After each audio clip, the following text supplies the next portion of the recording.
We're so happy to be here today to talk to you a little bit about carbon sequestration.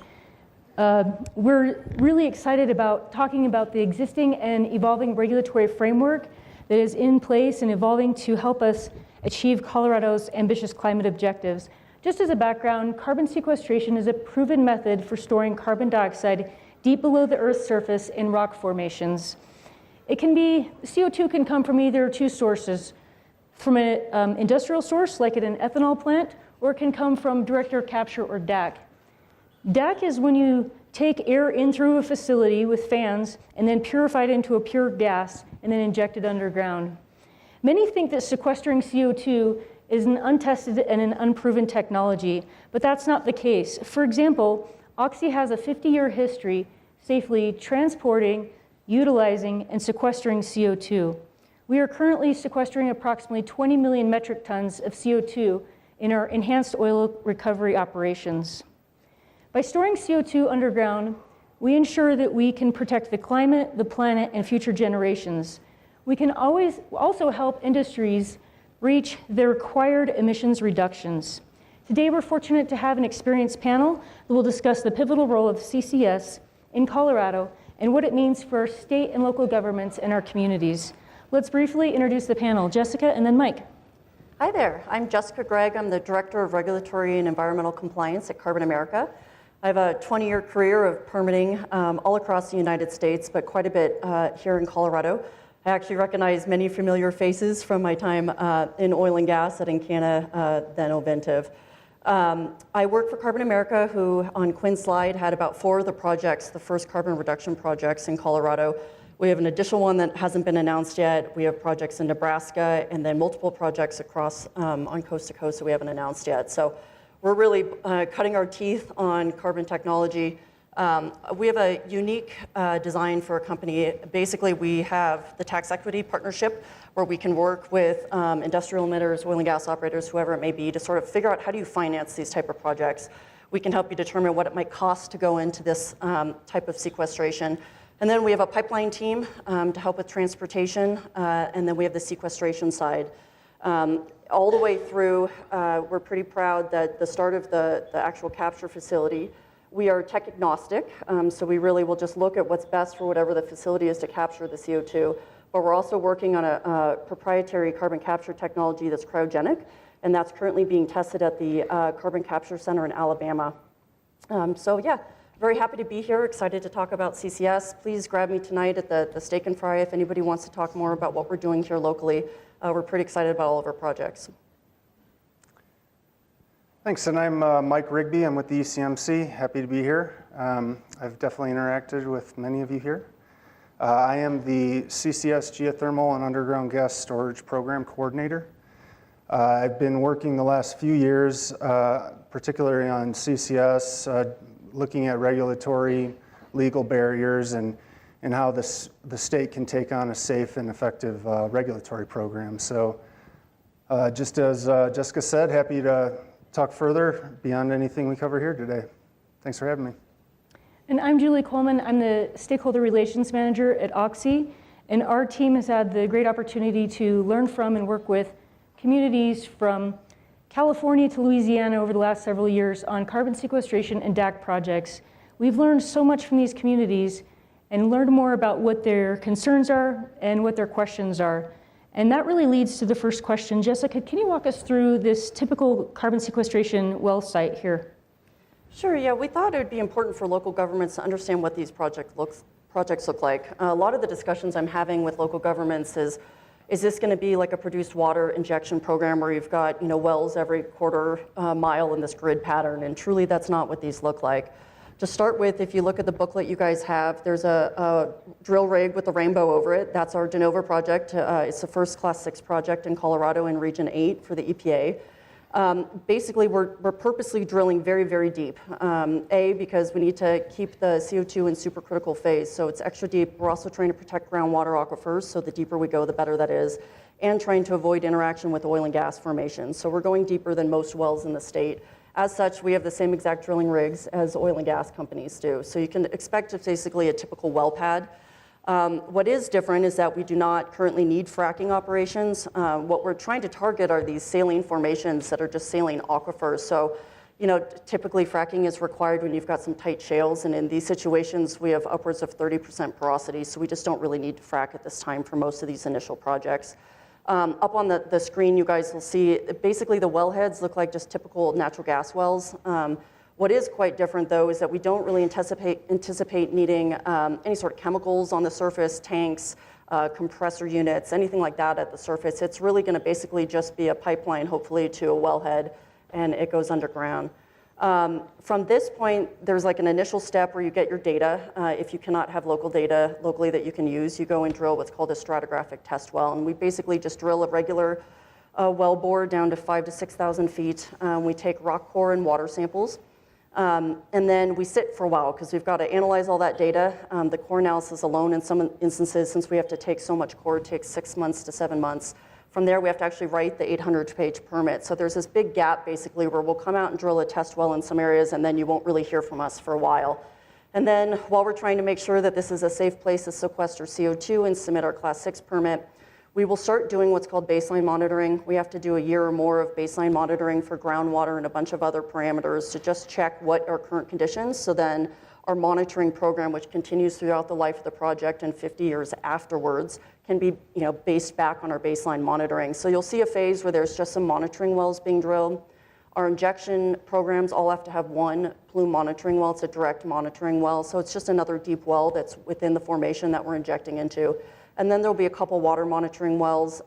In general, we're trying to use actual existing groundwater wells, so there shouldn't be a ton of disturbance, but some of our above ground confining zone wells that are aquifer wells will be a little bit deeper. So, and then from there, it's basically just this injection well that you see here. It's not much on the surface. And then there's a post-injection site care period of at least 50 years. So after we inject, the injection period's pretty short. It's based right now currently on the 45Q federal funding, is only 12 years. So if we can continue the economics and these are viable and we have additional CO2 needing to go in, the projects might extend a little bit longer than that. And then we basically plug and abandon the well just like we would normally, and you'll end up with the post-injection site care period where we have to do continuous and quarterly monitoring for 50 years post-injection until we prove that the site is stabilized and we're able to relinquish our bonds. So to give you an idea, that's what they look like. They're pretty minimally invasive compared to some other types of technologies right now. We're happy to talk with folks if they want to see some more pictures about our existing projects and how they're running right now. Jessica, thanks so much for hitting on so many questions that we get from local governments and from community members. They really just want to understand what we're talking about here. Mike, can you talk to us a little bit about how these wells are regulated at the state and local level? I mean, at the state level and maybe the EPA as well? Sure. So currently in Colorado, the EPA is the regulatory authority, and that is kind of the starting line. Some states have gained primacy. There's currently 3 states that have primacy, which is regulatory authority, and that's North Dakota, Wyoming, and Louisiana. Others are pursuing primacy, including ourselves. So the EPA is the regulator. As Jessica was kind of hinting at, the Class 6 regulations are extensive. There is extensive reservoir characterization that goes in on the front end, including utilizing all existing data, maybe seismic surveys. And then from there, there's actually drilling the science well, obtaining core, obtaining water samples from the actual formation. And like she said, they'll go away for a little while. It's because they're crunching the numbers, making sure everything makes sense, making sure everything is safe.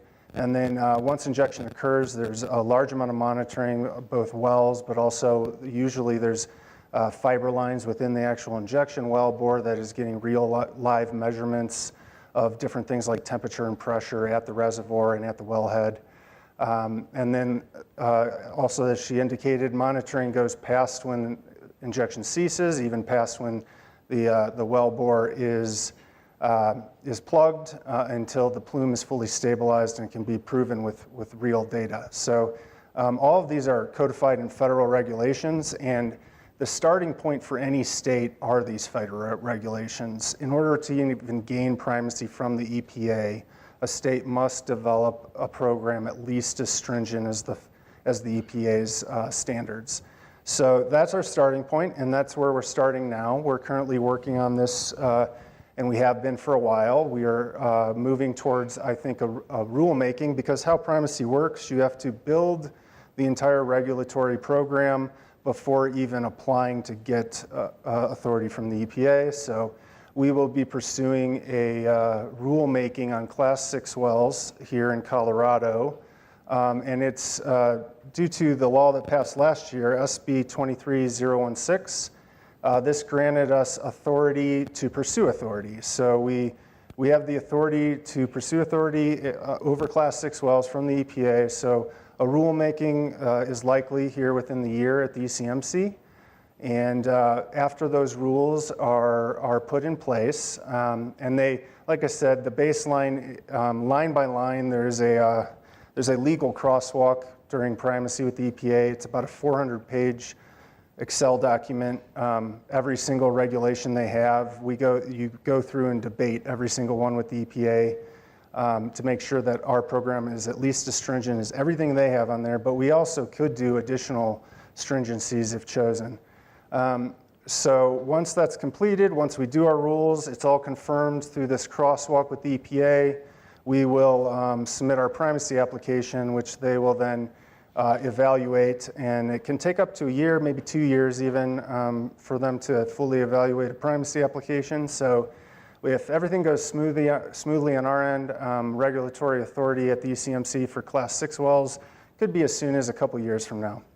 But in the meantime, the EPA is the regulator, and I will say, like the wells that Jessica mentioned, the science wells, EPA doesn't permit those, so we do permit science wells. So we are today involved in the permitting of science wells, and like I said, moving towards regulatory primacy. So hopefully that gives a good summary of kind of the regulatory environment. One other thing of note, I guess, in SB 2316, it also granted local governments authority to site the surface facilities in a very similar way as to the authority over oil and gas wells. So, and it also required a similar kind of interaction with our permitting process. So I expect that ourselves and the local governments will be working together in a very similar way on Class 6 wells as we do with oil and gas wells. Maybe to expand on that, Jessica, could you walk us through the local government's process now on sequestration wells in Colorado, what that looks like?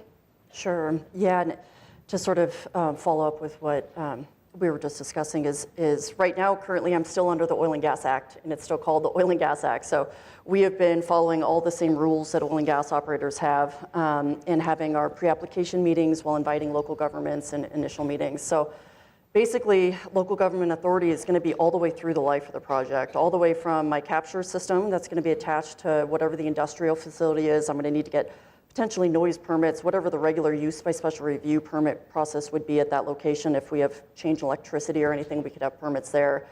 Pipelines, road use, any sort of transportation permits, they will have authority over that as well. And then the sequestration sites are, again, going to be permitted currently through the ECMC, which requires local government control.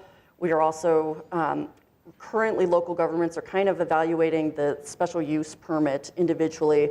Some counties are asking us to do a special use permit initially just for the stratigraphic test well, and other counties are asking us to do it once the well is proven to be viable and will actually become the injection well. Just a test well really at this time doesn't trigger some of the county special use permits. But we're happy to be involved as early as possible and work through these projects with the local governments, of course. Thank you. Mike, one of the questions we get frequently from local governments and from communities is, what steps does the EPA or would Colorado take to protect health, safety, welfare in the environment? You spoke about that a little bit, but can you kind of go into a little bit more detail? I think that's something that people are really concerned about, is how do we keep them safe? How do we keep our communities safe and help them understand what we're doing?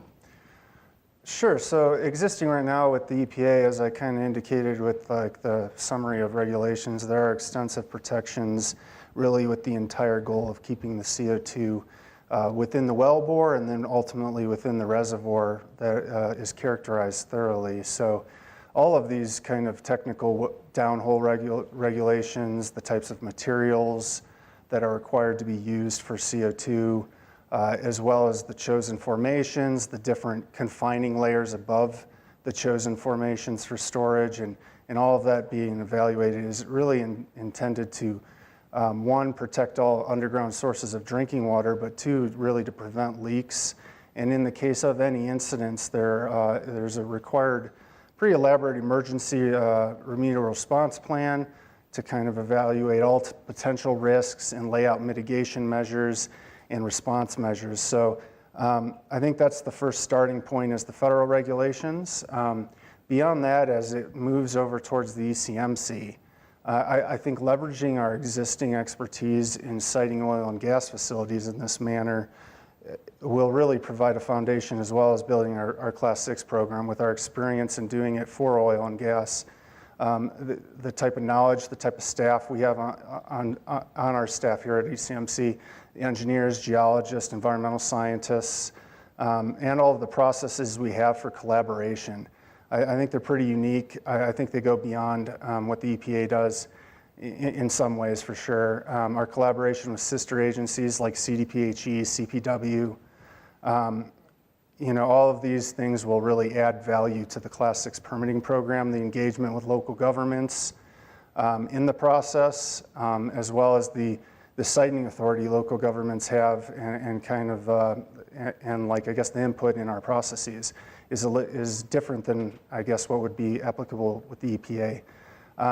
So all of that, I think, adds up to a pretty good picture for public health, safety, and environment for these projects in Colorado, especially as the ECMC implements the program. Additionally, in SB 2316, that same law, there are some fairly, I'd say, more stringent siting standards than I'm aware of anywhere else in the nation. So under ECMC's permitting authority, not under EPA's, but once we gain primacy, there's a 2,000-foot setback from residences and buildings, as well as a cumulative impacts analysis is required for all projects.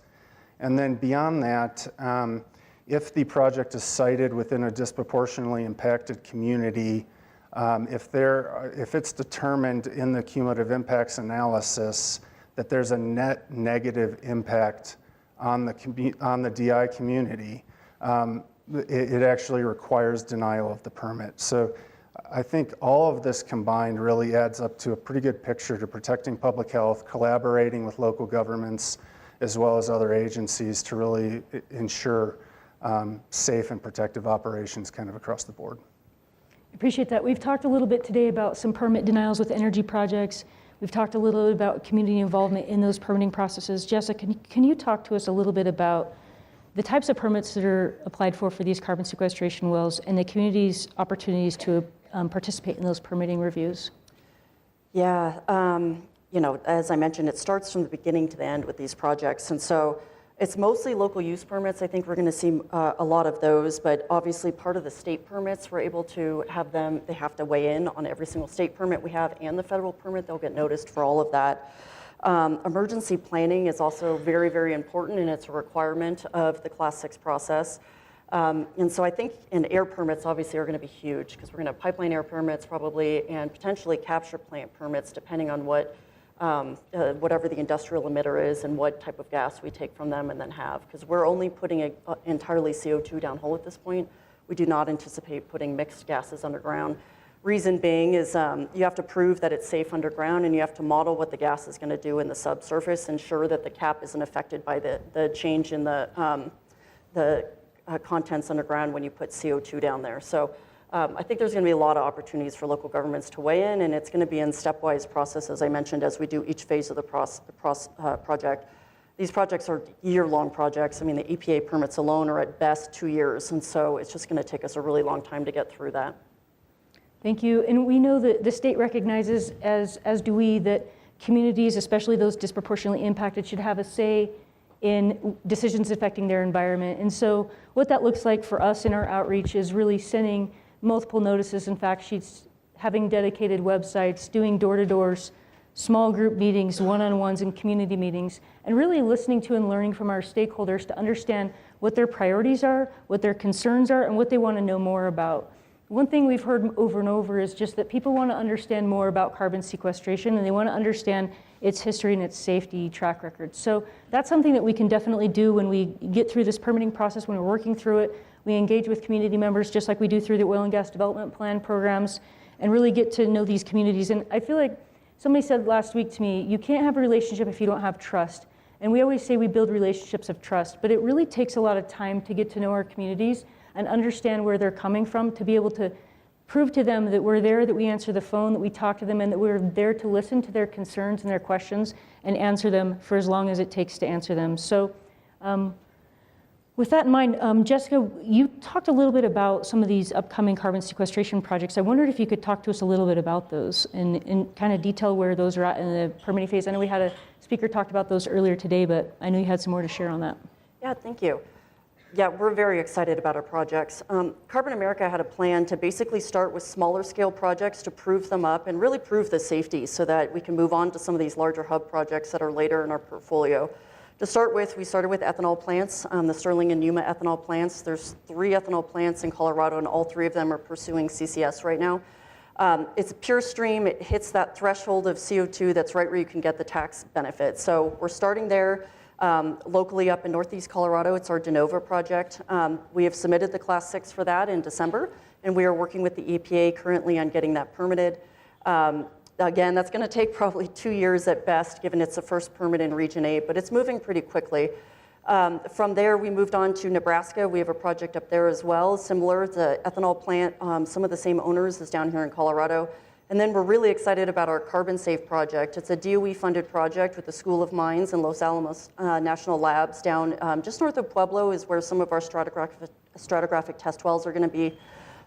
Both projects in Colorado are on Colorado state lands, which we're really excited to partner with them on these projects to help with the state's initiative of climate change reduction. And it's really helping schools. So all of our lease payments so far go directly to education, which is really important to me. From there, we've got some other projects. We're moving on to some larger power plant decarbonization projects.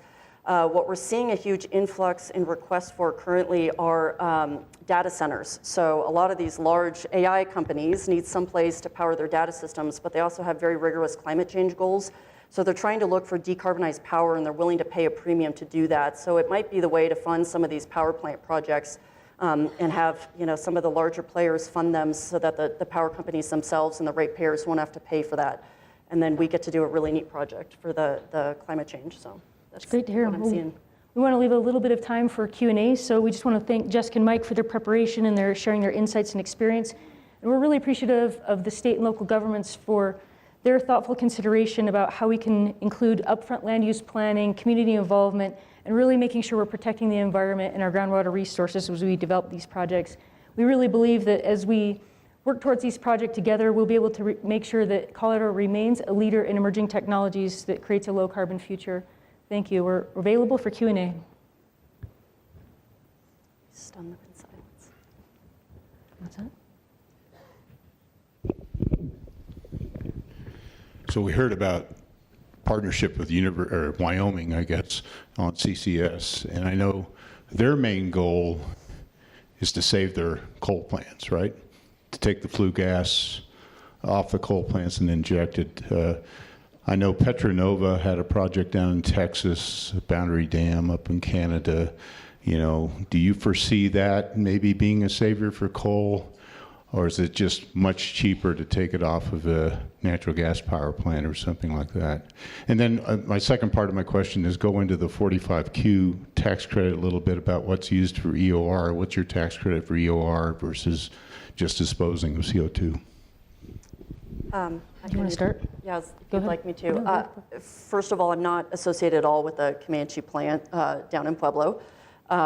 We touched that a little bit and vocalized a little bit. Would you guys be interested in it? It was our understanding from a policy side, it wasn't on the table to do CCS there. But what recently happened is they put together a task force down there that they just issued a report. I personally have not read it, but I heard that the finding was to transition it to a natural gas plant, I believe, with CCS on it. Again, we're not pursuing that currently, but it definitely is a viable option for coal plants. We worked on a project up in North Dakota that was related to an ethanol plant that was connected to a coal plant. So we're definitely very familiar with it, and I think it's a great option for coal plants if needed. And I can't speak to coal, but what I can speak to is we've talked a little bit about reliable energy and providing opportunities for reliable energy to continue. There's a natural gas plant in another state that we're working with right now. They need to reduce their emissions. They have to reduce their emissions, but they recognize, the community recognizes, the utility recognizes that they have to have reliable power. And so part of that is taking their CO2 from that natural gas plant and sequestering it underground to make sure that this community still has reliable power when the sun's not shining, the wind's not blowing. I think it offers a great opportunity. For 45Q, is there something that you guys want to answer on that? I know we have a lot of, I am not an expert in 45Q, but I know my coworker is, so we can offer that up if you guys don't have any 45Q things to say. I'm not. I mean, the only thing I'd say is there is 45Q credits for utilizing CO2 in EOR operations. It's a lesser amount than what is for sequestering it. I think the numbers are for sequestering it, it's $85 per ton, and for storing it in EOR operations, it's $60 a ton. And as far as CCS is a tool, it can be used to kind of reduce emissions at a variety of different sources, from cement plants, steel, power plants. You know, how it shakes out and where it applies here exactly in Colorado, we'll see. I do know there's a lot of plans in motion to likely move to retire coal plants, but there's opportunities at natural gas plants and industry, ethanol, as Jessica and their project is moving forward. So I don't know if that's helpful, but that's a little bit of color on that. You can catch us later. Go ahead. I was going to say, and just something to add to that, I think it's important to note that not all emissions are created equal. So, for example, there's cement plants.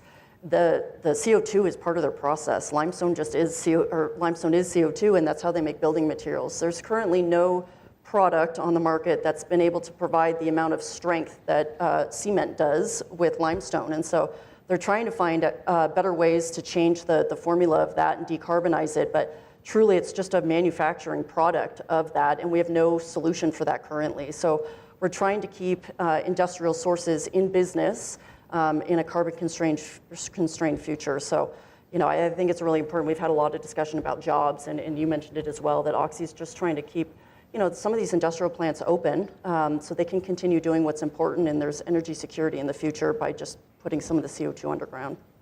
We have 1 minute left. If we have a quick question, we're happy to answer it. Go ahead. Thanks for your time today. Jeffrey Morris of Aurora. Quick question, Jessica. You mentioned that there's often not a lot of equipment on these sites, but a depth of about 5,000 feet. The hydrostatic pressure would be about 2,000 psi at that depth. Is there equipment at the locations that's connected to the system that's providing the CO2 into the ground?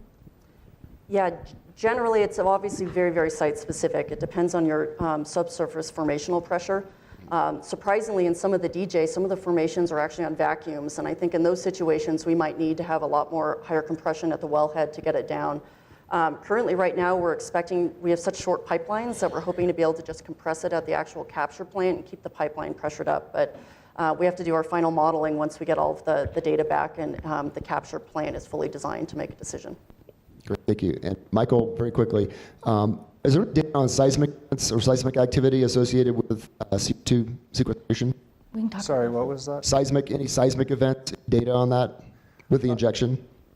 Well, there's some initial data, but there's not many of these active projects. There's definitely a lot of data out there on just injection in general, specifically in Class 2 environment. There's a lot of information out there.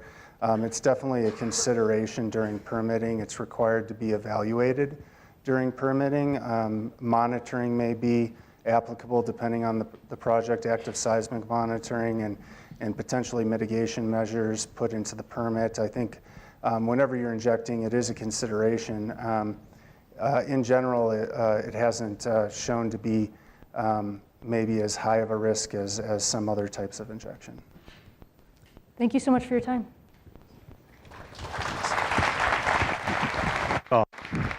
That was awesome. Thank you.